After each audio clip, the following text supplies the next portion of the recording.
இன்னைக்கு நான் பன்னீர் 65 பண்ண போகிறேன். அதுக்கு தேவையான பொருட்களை எடுத்து வச்சுருக்கேன்.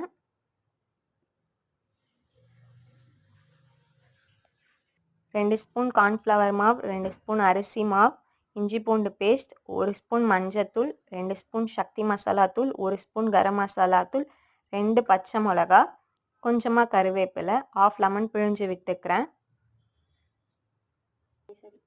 தேவையான அளவு உப்பு, கொஞ்சமாக தண்ணி விட்டு மிக்ஸ் பண்ணிக்கலாம். பன்னீர் ஆட் பண்ணி மிக்ஸ் பண்ணிக்கலாம். இப்போ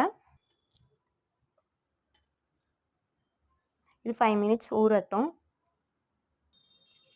இதை ஃப்ரை பண்ணி எடுத்துக்கலாம்.